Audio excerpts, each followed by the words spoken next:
So I'm here for Small Practice Information Session 82, and I'm here with Brian O'Meara from O'Leary Insurance as part of the Technology Committee Cybersecurity Series. So today we're going to be discussing what insurers require legal firms to do. So you're very welcome, Brian. Thanks for coming along.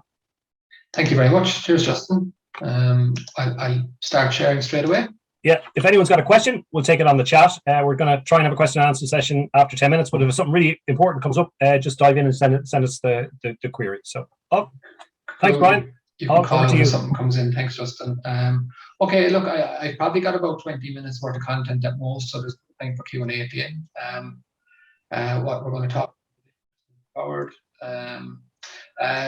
Look, about professional indemnity and cyber insurance, that is the area we keep putting in slides about this, and it does cause most confusion for the industry, so well worth repeating.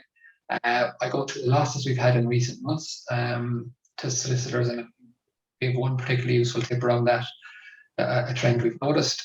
Risk management, what you can do to try and protect yourself as you can, and that's key. Like, it isn't a hopeless cause, don't forget. And cyber insurance and what's happening in the market there. And I'm sure many of you will be aware that premiums are an issue at the moment, so we'll talk through that. So this slide we've put up before, it's professional indemnity versus cyber insurance. What does your PII cover? It covers the notification of requirement to rectify the client account. In English, if your client account is down money because you've been defrauded out of the money by cyber criminals, your PII will respond to that. Our case has always been, why would you want that to be the case when your PI is quite expensive, mandatory? Why would you have it under loss if you could avoid it? And what it won't cover is theft of practice funds. Okay, admittedly, there's not a huge area of loss. We haven't seen anything there in a few years. Data breach is the only way a data breach could be covered by your PI is if in months or a year or whatever the case may be, after a breach, somebody brings a claim in negligence. Very reactive approach. The policy will kind of sit on its hands until then. Won't cover network interruption from a ransomware attack, etc. So there's no cover, and that's what cyber insurance does. So to the first point, theft of client funds, I suppose it's and this is important, and it's definitely not a hard sell, but the cyber crime policy we have access to does ring fence the first 100,000 cyber crime loss onto the cyber policy. And there's no other policy in the market doing that, and I'll talk about that. It also covers theft of practice funds. It's way more proactive when it comes to data breach. You want the claim to happen. He wants the claim to never happen at all. So the whole cyber proposition is, PI is what we call long tail, and it might take a long time for a claim to, see its way through the courts. And the paper is get in, get out, get it handled, and mitigate it as best you can. So the losses we're seeing, look, this is your classic cybercrime example, a loss to the firm. So this is what I was talking about, the need to rectify the client account. So let's say the firm relied on the fraudulent emails like we talked about just before the talk, the ones purporting to be from the loss ID. Let's say they relied on a fraudulent email which had fake bank details, the criminal's bank details, the money was transferred. And that'll never happen to me. Well, welcome to human error. That's very, very common, unfortunately. And no matter how much you think you're stuck, it does keep happening to firms. The majority of it can be recovered.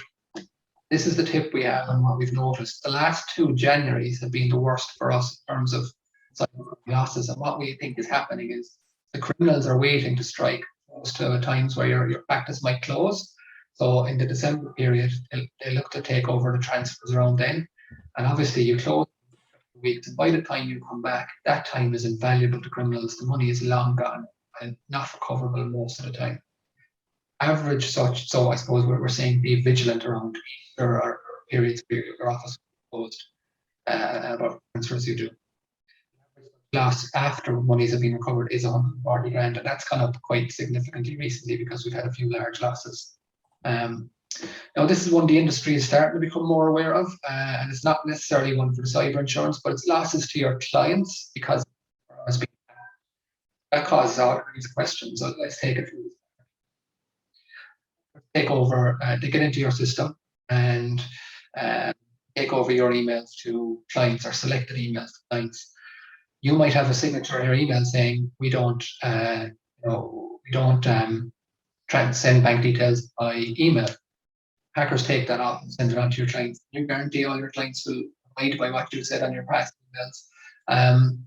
So the clients of the firm aren't as well trained as you might be, and they transfer the money and pay themselves. Now, there's no loss to the client account. You never had the monies. The client has lost their own monies. However, what are they going to do? They're going to say, well, you're liable. You were hacked. They were the proximate cause of this loss. So we have quite a few examples of that, and we've seen how the PI insurers respond. So the first thing to say is there cover under cyber insurance?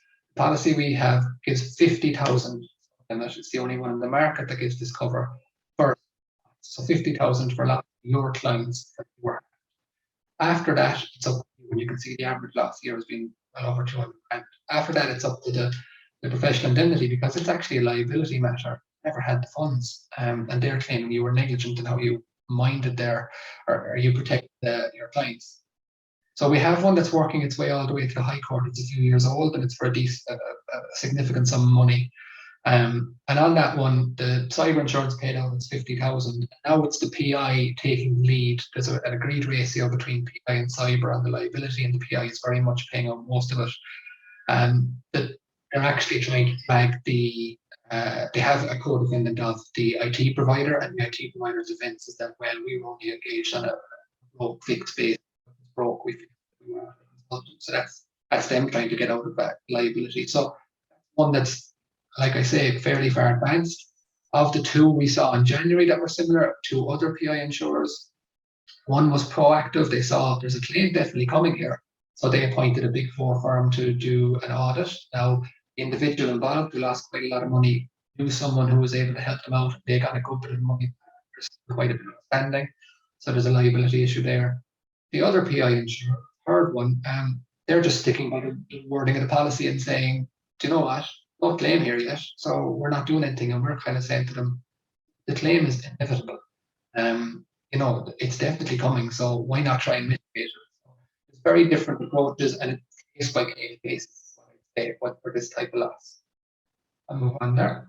Sorry, Brian, just a quick question there. You broke up a little bit when you were explaining that the coverage being brought over from PII, if I heard it correctly, and cybersecurity insurance. So you have two types of insurance that are blending together to give you a payout. Is that my correct understanding? You mean on this slide here at the start, is it? Yes, yeah. Yeah, I was just saying that. So the PI will cover the notification of a requirement to rectify the client account. Now, cut me off if I'm repeating myself, but so basically, if you have to make the client account good after a loss, the cybercrime loss, the PI policy will pay out. Why would you want it to? Did you hear the rest after that, or will I keep going? Just keep going for a second, just not too long yet. So I was saying then that look, the likes of a data breach wouldn't be covered by the PII unless on the line it led to a claim of negligence in finding your client's data, for example, be reactive. But the cyber insurance, you can ring fence wanted to cover. And you might, did I kick in around there? Will I keep talking? Yeah. Sorry, yeah. So a quick question there, just does your policy cover practices that operate in Ireland and the UK? Yes, it would. It gives you worldwide jurisdiction, yeah. Yeah, it's not like the PII. Okay, thank you. So this slide was okay, you could hear this one okay? Yeah. Perfect. Okay, so look, we've also seen some ransomware is the big one in our cyber industry at the moment. It's the one that all the insurers are talking about. But to be brutally honest, we haven't seen an awful lot of these losses yet.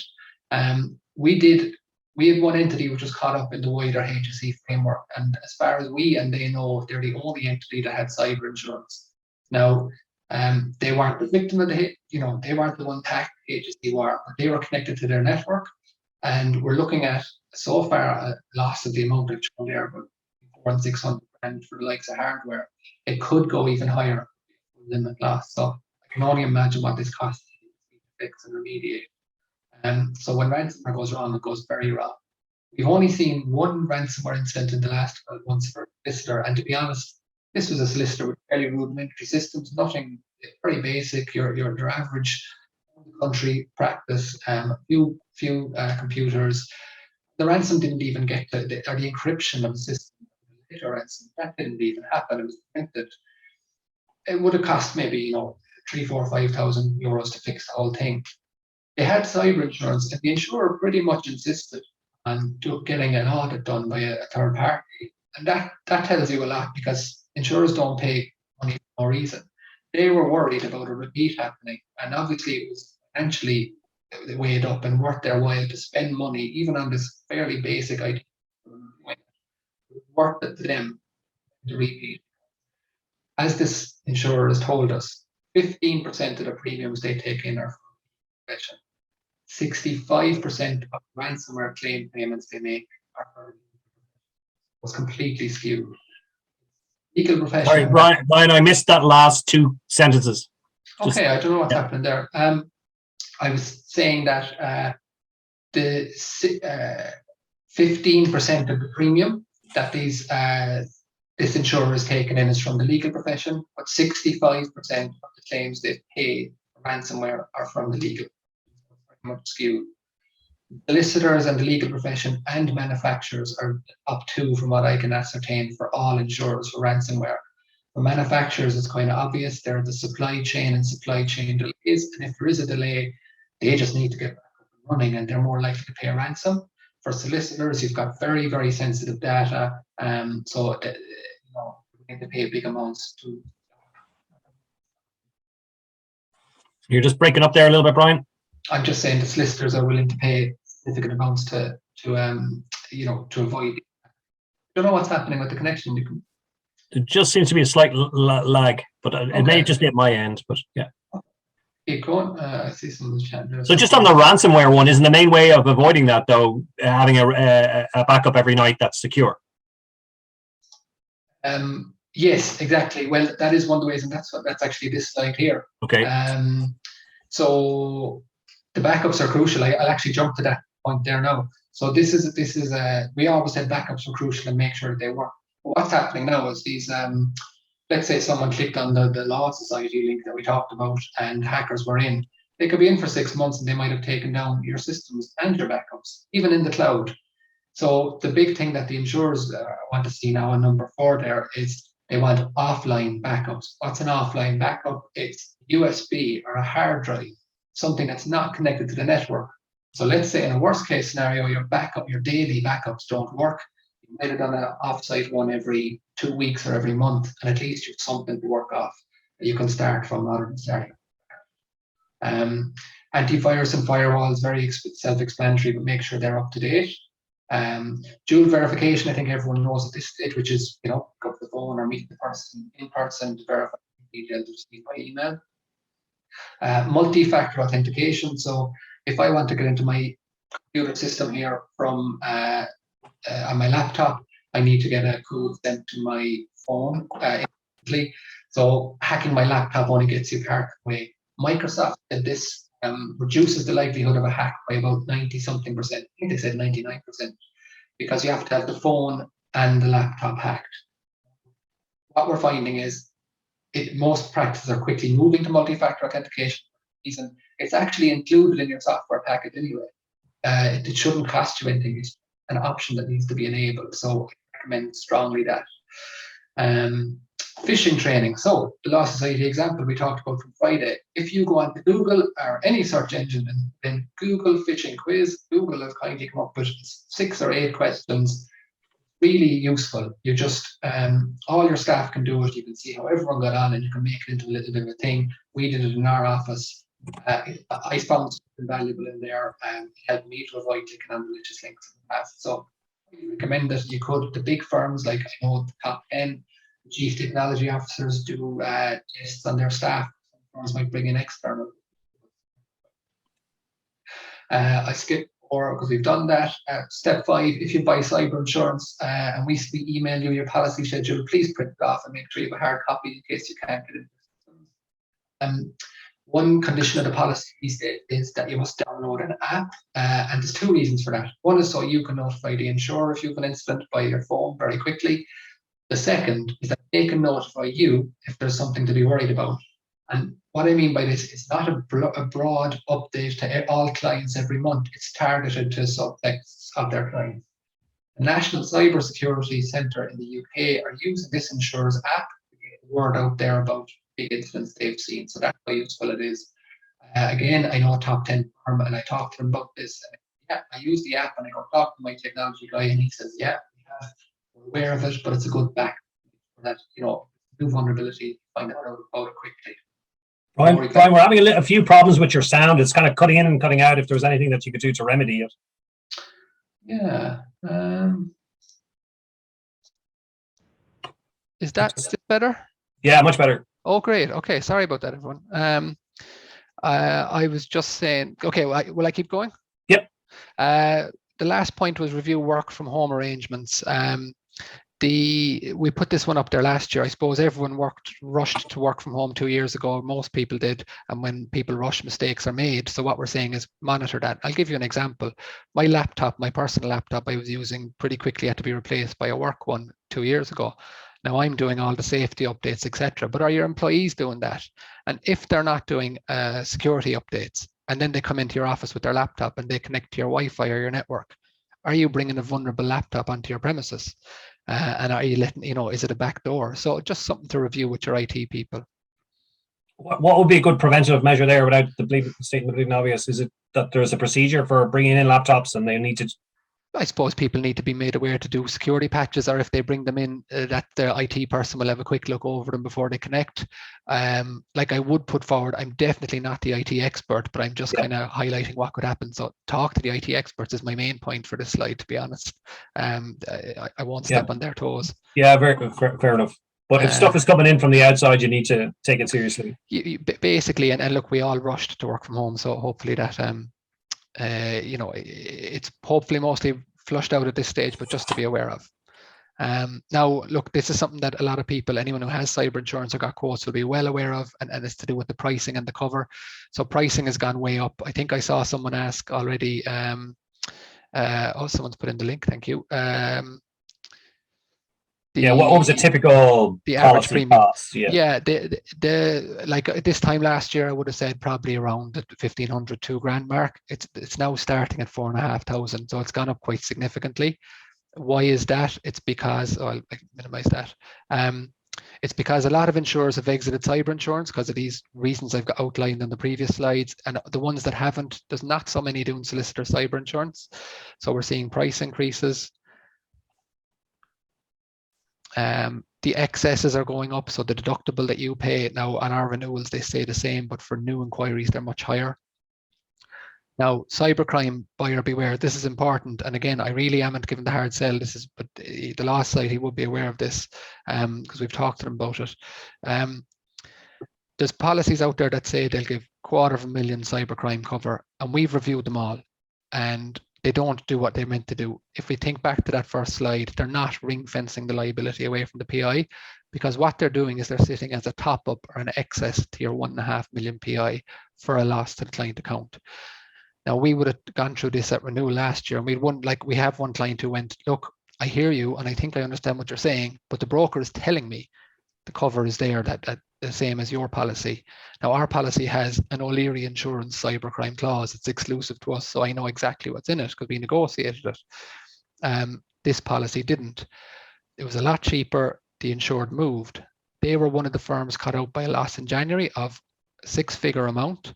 They went to claim on the cyber insurance policy. The claim was turned down. They said, no, your PI pays out before our policy does. So it's pretty much useless in terms of it's only $250,000 a cover after the $1.5 million PI is paid out, which, you'd be in awful trouble if that was the case. So there is, I think, a claim going on between that solicitor and that broker. Look, they rang us to tell us what happened afterwards, basically. So be very careful around the cybercrime. Like we do, I know this. I'm always open to correction, but I'm fairly across every wording in the market, and we're the only ones whose policy is doing what it says. This is, you don't really need to know this yet, but we are seeing reductions in cover around the issues such as ransomware and intellectual property. That's not so much for most solicitor firms. So the big areas of focus are multi-factor authentication, the backups I talked about, and ransomware as well. So insurers are looking at all those. So I'll move quickly through. Look, the product that we have access to, it does have the cybercrime ring fenced. It's got retroactive cover. So let's say you bought the policy, now, and you were hacked 6 months ago, but you didn't realize it. The policy will pay the claim once you aren't aware. that you were hacked. So it's allowing for that, which most wouldn't. You're getting a lot of expertise. So if something does go wrong, you've got someone at the end of a phone 24/7 to help you out. And the claims handling is very, very good. They've been doing it a long time. This insurer is the biggest cyber insurer in the world.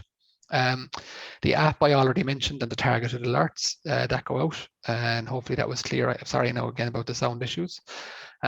One big benefit you're getting with the policy, and you don't even need to do anything to activate this, just buy the policy. What you're getting is threat monitoring. Threat monitoring means it's like someone going around outside your house or your building and checking the windows and doors are locked. So it's the insurers stepping into the role of the criminals and trying to get any vulnerabilities before they do. They're not going to do what we call penetration testing, which would be going into your systems. They're looking at the outside going, oh, there's a vulnerability here, and they're flagging it with you, and you can then close it off. So very useful, and we've seen it in action a good few times. Look, that's the last slide from me. The last thing I'll say is that we do the quarterly risk management newsletter. There'd be well over 1,000 solicitors on it. Anyone wants to sign up, if you email cyber@oli.ie, you'll get my, I'll pick it up.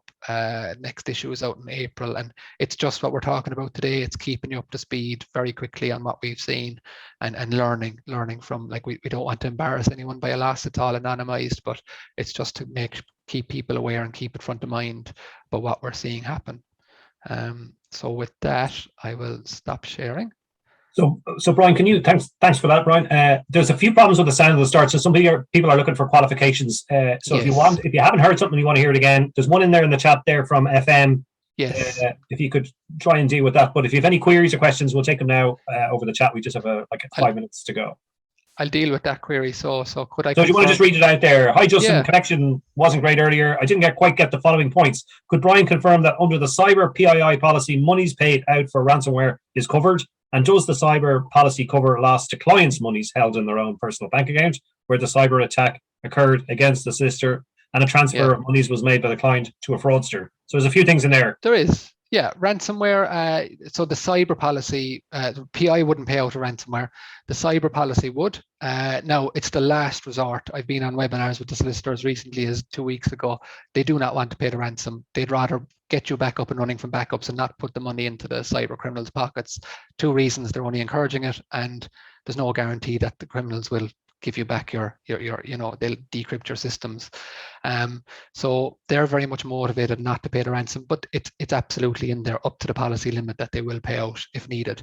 That is something for the bigger firms and manufacturers. Insurers are starting to clamp down and give co-insurance limits. So everybody is completely motivated not to pay it. Co-insurance would mean if the ransom was $500,000, the insurer pays half and the insured pays half. So yeah, it is covered. There's all kinds of ethical considerations with paying ransoms, because you could be paying North Korea or a sanctioned country. Think of Russia at the moment. Does the cyber policy cover loss to clients' monies held in their own personal account? Oh yeah, okay. So that's the second example I gave on that slide. So just to be clear, the firm was hacked. The hackers emailed your clients, and your clients transferred money and lost it. So the solicitor, never had the funds. The cyber policy will pay, R1 will pay 50,000 at most towards that. It's a very unusual clause to have it. When you think about it, it's quite hard to insure money that you as a firm never even held, but they will pay 50,000. And after that, it's a liability matter. And that's what I was saying. I had 3 different examples. So the one that's in the High Court at the moment, our PI insurers, so the cyber's paid out 50,000, but for the remainder, the PII is leading the charge. It's a liability matter because the individual involved is down quite a bit of money and are bringing a claim, and the solicitors, the PI solicitors, are bringing the IT provider into it, and their defense is, well, we were a broke fix basis. We weren't your consultant. We were brought in to just when ad hoc as you needed us. So that one is quite far along. The 2 more recent ones, one example was an insurer just burying their head in the sand and saying, we're not dealing with this until it becomes a liability issue, whereas the other insurer appointed someone to investigate and at least was more proactive. And that's the approach we're strongly recommending insurers take, because the claim is inevitable. If I'm down 100,000 or $1 million, of course I'm going to come after anyone I can think of. So that's just normal, I suppose. Here's another one for you. If I do buy cybersecurity insurance, am I under an obligation as a practitioner to have a minimum level of IT sort of security within the firm? Is that detailed or spec'd No, out? it's not, but it's picked up at the quote stage now. So now you have to have multi-factor authentication, and if the question is, do you maintain off-site backups or offline backups, which I referenced? And if the answer is no, why not? And the reason would want to be pretty good. So the insurers want to see a minimum level of security before they'll put out the terms. But after that, this policy is allowing for human error in terms of Somebody forgetting to press the backup button, somebody forgetting to change the card. Exactly. Yeah, there's nothing in there to stipulate it has to be done every X amount of days. Very good. So if anybody else has a question there, we'll take it on the chat. Am I under any obligation if there is a security attack on our firm to let the insurance company know this? Yeah, I definitely would be saying you are, because you just don't know. Is it all gone? Is it cleared? And if it is cleared, even if your IT person says it is, no harm to let the insurer know that it's sorted, just in case something flares up again down the line, which is relatively, it could happen. It's conceivable. And apologies again now about the sound issues. Yeah, no problem. What are the top sort of 3 scams that you're seeing at the moment? You might have covered that again at the start, but just to reiterate. Look, cybercrime is still very much number one. The insurers are telling us the ransomware is number one for them. So you put those two as 1 and 2. And I suppose phishing emails and that kind of thing, but it's clients being defrauded of monies and because the firm has been hacked. It's a very hard one to defend against, because if someone wants to hack you, there's a lot of ways in, and if they can hack the Pentagon or the HSE, who spend a lot more money than any of us, any of us could be hacked. You just have to keep vigilance with staff. Someone put up the link for the you did, Justin, was it, for the phishing quiz on the chat? Yeah, I mean, that's a great little one. Send print screens of emails around rather than the actual emails with the malicious links, but take a print screen of the email and send it around and say, here's one I got. Just keep it front of mind with people to be vigilant. And are there any other suggestions you have for solicitors to try and avoid taking a breach? You want to just reiterate the basics again? Yeah. Around transferring account details, transferring money. Look, the dual verification is a must. So pick up the phone. If I'm your client and I send you an email with my bank details, that you're picking up the phone to me on the number you have for me, or you're meeting me in person and you're literally signing a piece of paper saying, yeah, it's correct what he sent me. That's crucial. The multi-factor, I don't know, is that clear at the time, but that's literally an option in software packages. So you can just select you can just say to your IT provider, can you enable multi-factor authentication? And they can set that up in a day or so. And I've had no one yet say that they've been charged for it. It's just part of the package. If anything, it'd be a nominal fee, I'd imagine. But it can reduce the likelihood of a loss by 90-something% according to Microsoft. Very good. So, just coming up to the last minute or so, do you have anything additional to add or comments to give? Look, I suppose we're doing our best on the pricing is the big issue at the moment, and the big barrier to firms, especially the smaller firms, buying. $4,500 is a lot of money with the way professional indemnity went in the last couple of years. So we're talking to America, we're talking to the UK. We are literally trying to rustle up more interest, but just solicitors are a no-go for a lot of insurers because of claims at the moment. We believe we have a good story to tell in terms of our book, because we're doing this kind of education, and we do feel Irish solicitors are much better than they are in other jurisdictions, because you're, in fairness, like, fair play to Law Society, are doing this kind of thing regularly, and you're all over it, and the technology committee. So it's just we'll keep trying, and if we can come up with anything at all, I promise you, you'll be the first to know. Listen, Brian, thanks a lot. We're just running out of time. I'd like to thank Brian O'Mara from O'Leary Insurance, the technology committee, for coming up with this series. And next week we're joined by Mike Rooney from Future Range, who's going to talk about the IT infrastructure, CIS controls for taking control of your office and putting in place a cybersecurity threat and security system. So we're really looking forward to that. There should be a link coming up after this session for a survey, and I'd really appreciate if you took just 1 or 2 minutes to fill it out. We're always interested in your feedback around future topics, whether you enjoyed today's session and any other ideas you may have. So thanks very much for joining us. We'll send out a recording later in the week. Brian, you've been a good sport today. Slán agus gur mágad. We'll Thanks, talk to you all Justin. next week. Bye. Bye.